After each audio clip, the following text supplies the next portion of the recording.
Good morning students.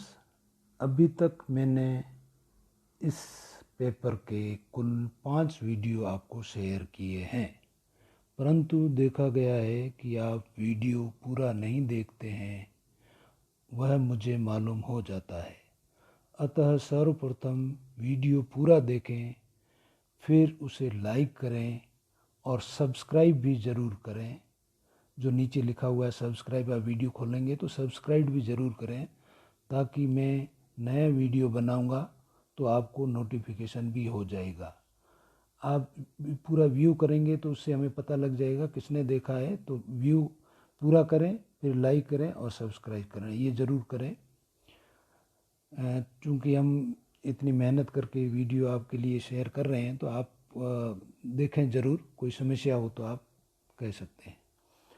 आज हम स्वास्थ्य मनोवैज्ञानिक की भूमिका यानी रोल ऑफ हेल्थ साइकोलॉजिस्ट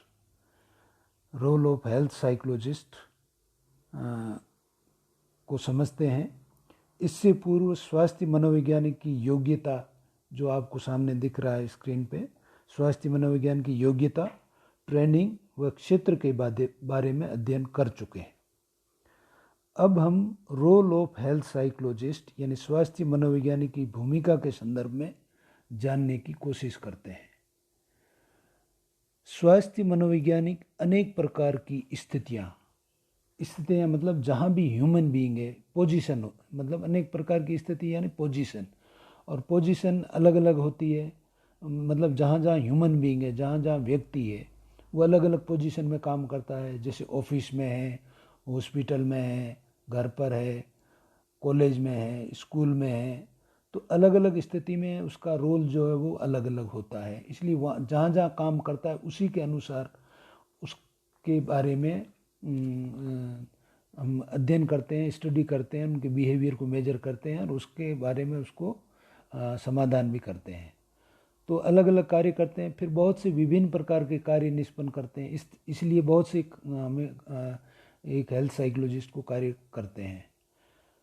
जैसे वह विश्वविद्यालय और कॉलेज में स्टूडेंट की कई तरह की मानसिक स्वास्थ्य से संबंधित समस्याएं होती है, उनका समाधान करते हैं। अस्पतालों में पेशेंट की साइकोलॉजिकल प्रॉब्लम से संबंधित, इसी तरीके से क्लिनिक्स में पेशेंट की साइकोलॉजिकल प्रॉब्लम से संबंधित, और हेल्थ रिलेटेड ऑर्गेनाइजेशन जैसे राष्ट्रीय स्वास्थ्य संस्थान यानी नेशनल इंस्टीट्यूट ऑफ हेल्थ में कार्यरत रहते हैं। कुछ राष्ट्रीय या राज्य स्तर पर भी संगठन में उनकी अपनी सेवा में नियुक्त करते हैं। जैसे राष्ट्रीय स्वास्थ्य संस्थान, नेशनल इंस्टीट्यूट ऑफ हेल्थ, जैसे उदाहरण से समझ लेते हैं। जैसे नेशनल लेवल पर है नेशनल मेंटल हेल्थ प्रोग्राम, आपने नाम सुन रखा होगा शायद कहीं अखबार में, national mental health program, short में है NMHP यानी नेशनल मेंटल हेल्थ प्रोग्राम। ये नेशनल लेवल पे चलता है। चूँकि वर्ल्ड लेवल पर भी, जैसे WHO का नाम आपने सुना होगा, WHO वर्ल्ड हेल्थ ऑर्गेनाइजेशन, तो उसी के उसी के आधार पे नेशनल मेंटल हेल्थ प्रोग्राम चलता है। और उसी के अंतर्गत स्टेट में भी स्टेट नोडल ऑफिसर होते हैं जो कि स्टेट मेंटल हेल्थ प्रोग्राम चलाते हैं। और उसी को आगे आगे चलते हुए अपन देखें तो आपको मालूम होना चाहिए कि अपने यहाँ कॉलेज में भी मेंटल हेल्थ प्रोग्राम है, जिसके अंतर्गत सबसे पहले तो पूरे राज्य में स्टेट लेवल के ऑफिसर्स होते हैं, और उसी तरीके से ज़िले में भी डिस्ट्रिक्ट नोडल ऑफिसर, जो उस ज़िले में काउंसलिंग सेंटर बना रखे हैं। यदि आपको ध्यान हो तो अपने महाविद्यालय में भी है। और मुझे इसी मार्च 2020 में जयपुर में साइकेट्री डिपार्टमेंट के बारे में आप जानते होंगे। मनोचिकित्सक, एक मनोवैज्ञानिक और मनोचिकित्सक दोनों में फ़र्क होता है, इसलिए उसको ध्यान से देखें। साइकेट्री डिपार्टमेंट यानी मनोचिकित्सा विभाग जो है जयपुर में, उनके द्वारा 1 वीक ट्रेनिंग देकर और फिर हर डिस्ट्रिक्ट के महाविद्यालय में ट्रेनिंग देकर सभी स्टूडेंट की मेंटल हेल्थ से रिलेटेड समस्याओं का समाधान काउंसलर से करवाने का प्रयास किया जाएगा।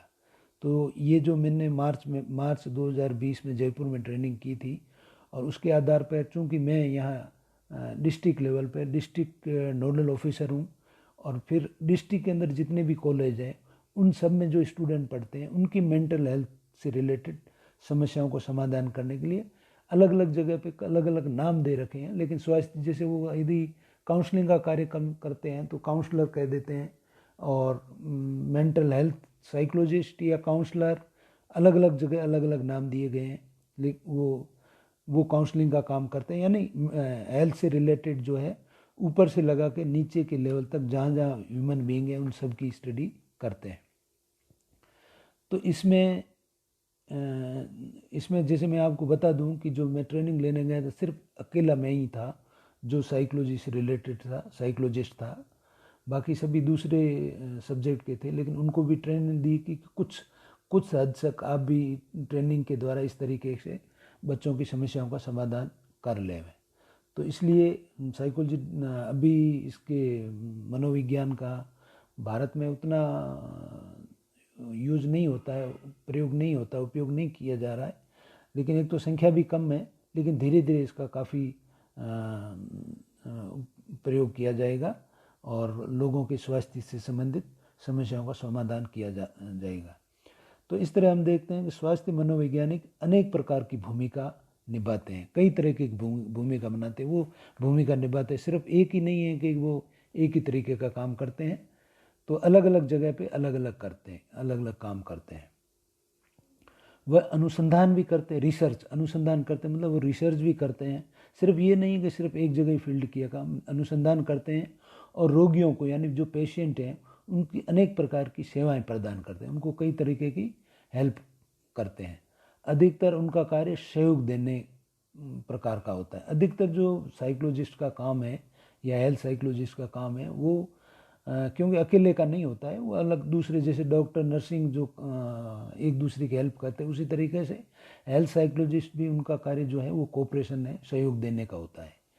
इससे तात्पर्य यह है कि स्वास्थ्य मनोवैज्ञानिक स्वास्थ्य वर्तिकों के एक दल के साथ काम करते हैं। स्वास्थ्य वर्तिका मतलब जो स्वास्थ्य को करने वाले जो एक दल है, एक यूनिट जो है, उसमें जैसे डॉक्टर होता है, नर्स होती है, उसी तरीके से एक परामर्शदाता के रूप में भी हेल्थ साइकोलॉजिस्ट का काम होता है।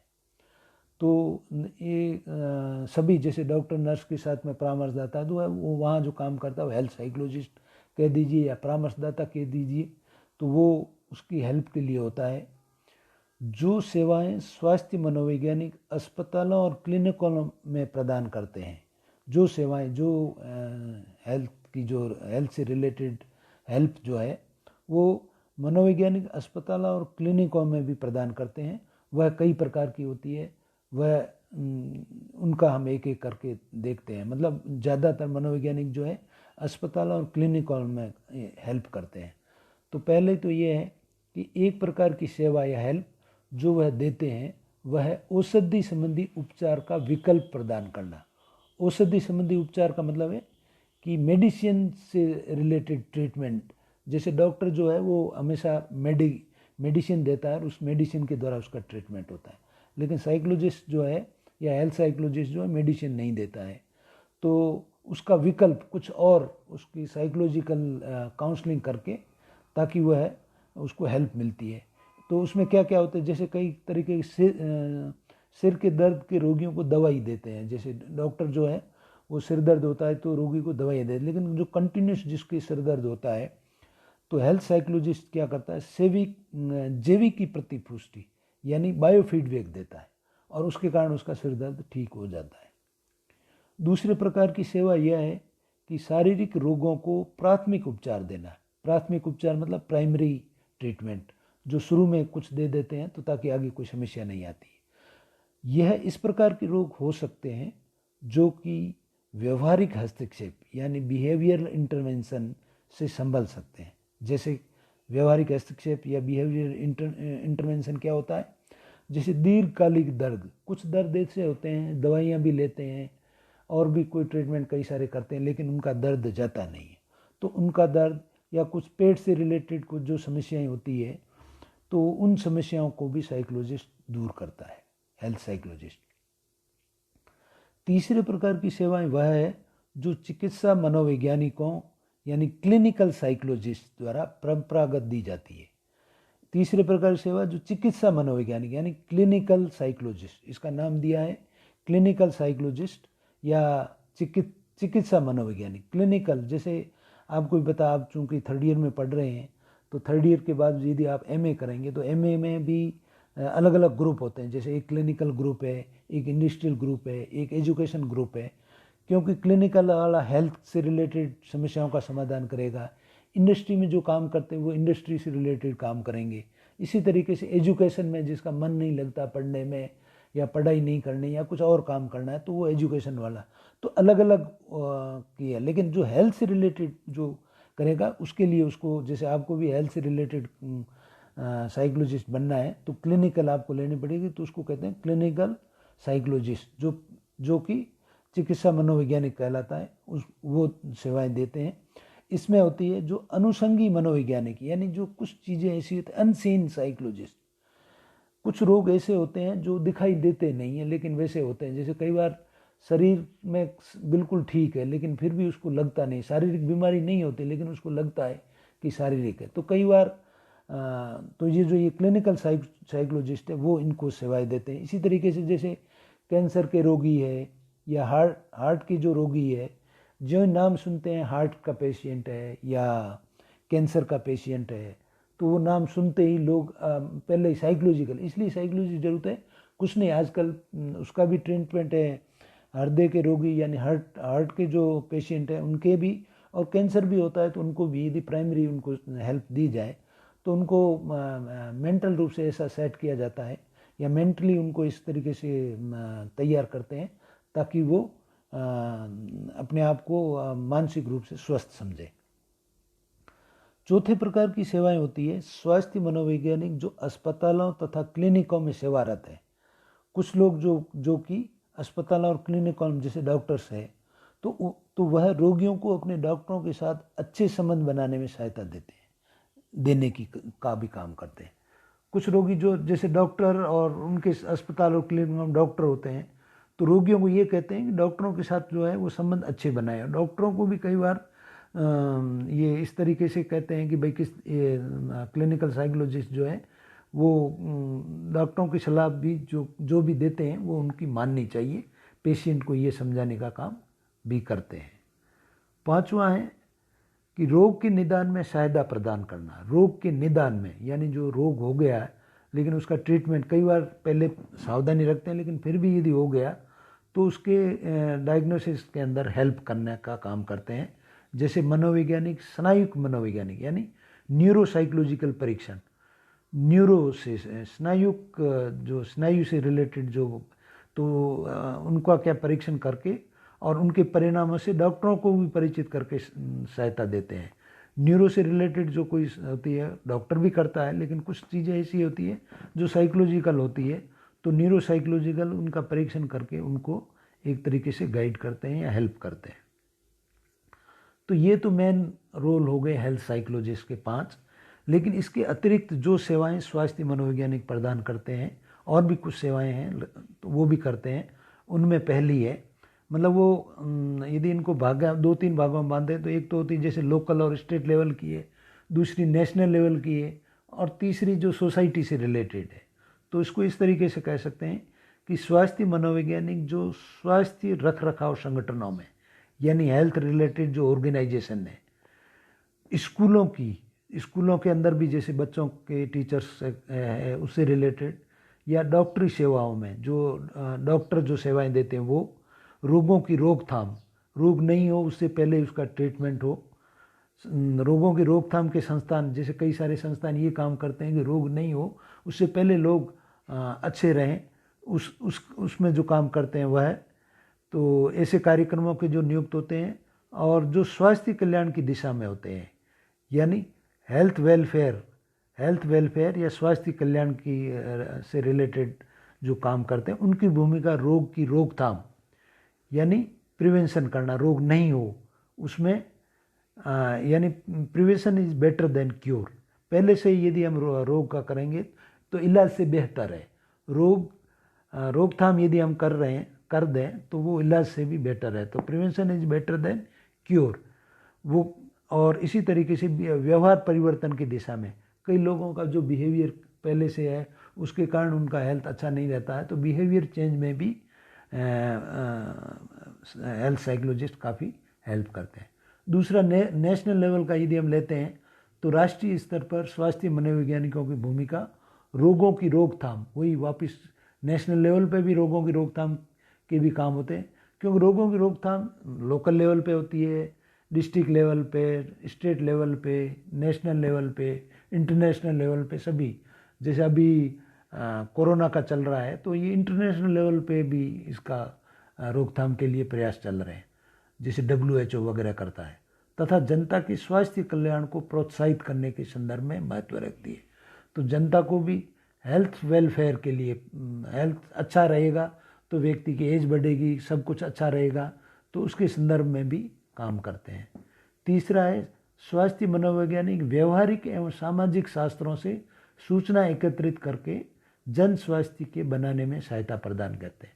इसका मतलब ये हुआ कि स्वास्थ्य हेल्थ साइकोलॉजिस्ट जो है वो व्यवहारिक एवं सामाजिक शास्त्रों, कई चीज़ें जो है हम व्यवहार में प्रैक्टिकली बिहेवियर जो करते हैं प्रैक्टिकली वास्तव में, एक चीज़ें तो कहते हैं ऐसा नहीं करना चाहिए लेकिन नहीं के बावजूद भी करते हैं।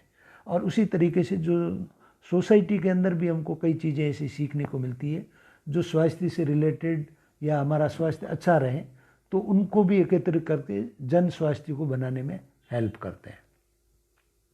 अंत में हम कह सकते हैं कि अधिकतर स्वास्थ्य मनोवैज्ञानिक बहुत सी क्रियाओं में कार्यरत रहते हैं, बहुत सारी क्रियाओं में कार्यरत रहते हैं। जो स्वास्थ्य मनोवैज्ञानिक शैक्षिक परिवेश में सेवारत होते हैं, यानी जो हेल्थ साइकोलॉजिस्ट शैक्षिक परिवेश एजुकेशनल इन्वायरमेंट में, वह शिक्षण तथा अनुसंधान में सक्रिय रहते हैं। तो जो एजुकेशनल इन्वायरमेंट में रहते हैं वो क्या करते हैं, टीचिंग और रिसर्च में सक्रिय रहते हैं। भाई रिसर्च करते रहते हैं कि लोगों को किस तरीके से ठीक रहते हैं, कितने लोगों ने ये किया तो ठीक रहे, तो टीचिंग और अनुसंधान में वो सक्रिय रहते हैं। जो स्वास्थ्य मनोवैज्ञानिक चिकित्सा संबंधी संगठनों से संबंधित रहते हैं। इसी तरीके से जो हेल्थ साइकोलॉजिस्ट चिकित्सा संबंधी यानी मेडिकल से रिलेटेड ऑर्गेनाइजेशन है, मेडिकल हॉस्पिटल वगैरह है, क्लिनिक वगैरह है, तो उससे संबंधित रहते हैं। वह चिकित्सा विज्ञान के विद्यार्थियों को शिक्षण देते हैं। जो चिकित्सा विज्ञान के विद्यार्थी मतलब जो मेडिकल साइंस के जो है स्टूडेंट हैं, उनको टीचिंग कराते हैं, रिसर्च करवाते हैं, अनुसंधान करते हैं, चिकित्सा संबंधी सेवाएं, चिकित्सा हेल्थ से रिलेटेड या मेडिकली जो है सेवाएं हैं वो प्रदान करते हैं। जो स्वास्थ्य मनोवैज्ञानिक चिकित्सा संबंधी सेवाएं करते हैं वह शिक्षण तथा अनुसंधान में उतने व्यस्त न रह करके अपना अधिकतर समय रोग निदान और उपचार में लगाते हैं। चूँकि जो शिक्षण जो चिकित्सा से रिलेटेड मेडिकल से संबंधित सेवाओं में रहते हैं वो ज़्यादा टीचिंग और रिसर्च में नहीं उतने ज़्यादा व्यस्त नहीं रहते हैं। अधिकतर समय वह जो है वो रोग का निदान या डायग्नोसिस कैसे हो सकता है, ट्रीटमेंट कैसे हो सकता है, उसी में लगे रहते हैं। जैसे कि आप सभी जानते हैं, जैसे मेडिकल कॉलेज में भी असिस्टेंट प्रोफेसर वगैरह होते हैं, तो उनका ज़्यादा जो है वो मेडिकल सहायता के अंदर रहता है। एक आध क्लास जो है वो वीक में या इस तरीके से होती है, तो ज़्यादा टीचिंग में उनका उतना नहीं रहता है। उसकी वनिस्पत वो रोग के निदान में, ट्रीटमेंट में और उसका डायग्नोसिस कैसे करेंगे उसके अंदर वह लगे रहते हैं। तो इस तरीके से यह है जो हेल्थ साइकोलॉजिस्ट के अलग अलग फील्ड में अलग अलग जो काम करते हैं उसके आधार पर उनका वह कार्य करते हैं। और इस तरीके से जहाँ जहाँ ह्यूमन बीइंग है उन सब की हेल्थ से रिलेटेड जो साइकोलॉजिकल ट्रीटमेंट है वह हेल्थ साइकोलॉजिस्ट ही करता है।